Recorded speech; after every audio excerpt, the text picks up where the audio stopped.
যখন আপনি আমি কোনো গুনার কাজ করি তখন দেখবেন মনটা, এই বুকটা একটা হার্টবিট বেড়ে যায়, তুপ তুপ তুপ তুপ তুপ তুপ তুপ তুপ তুপ তুপ, হয় কি হয় না?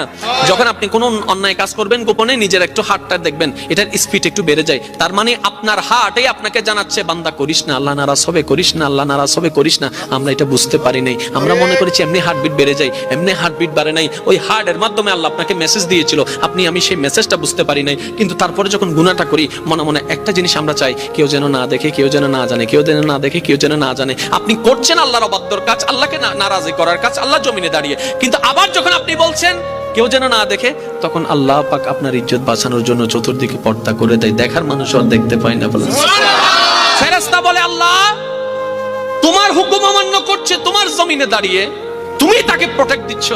রব্বে করিম বলে বান্দা তো আমার, বান্দা তো আমার, ভালো করুক আর মন্দ করুক বান্দাটা তো আমার। বান্দা যখন কোনো গুনার কাজ করে আল্লাহ পাক রব্বুল আলামিন তখন তাকিয়ে থাকে, বান্দা আয় ফেরত আয়, রিটার্ন কর, রিটার্ন কর, এখনো সময় আছে, রিটার্ন কর।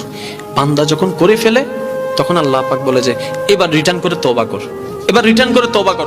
করে ফেলেছো তো করে ফেলেছো গুনাহ, কিন্তু তুমি যদি মন থেকে একবার তওবা করে বলো যে মাওলা ভুল করেছি, মাফ করে দাও, আমি আল্লাহ ইয়াগফিরুজ যুনুবা জামিয়া।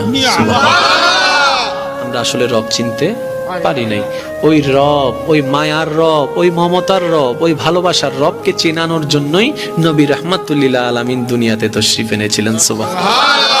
মনে রাখবেন ভাইরা, নবী সাবজেক্টটা তর্কের বিষয় নয়, কোরআন সাবজেক্টটা তর্কের বিষয় নয়, এটা অনুভবের বিষয়, এটা গবেষণার বিষয়, ঠিক না বেঠিক?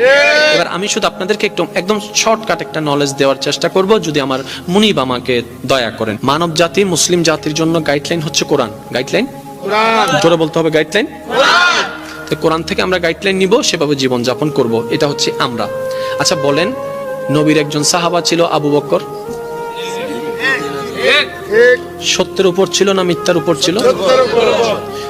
আপনার আমার নবীর উপর কোরআন নাজিল শুরু হয়েছেন তখন নবীজির বয়স মোবারক কত? 40। কত? 40। শেষ হয়েছেন 63-তে, মানে 23টা বছর লেগেছে। একটু খেয়াল করবেন, কমপ্লিট কোরআন নাজিল হতে 23 বছর লেগেছে।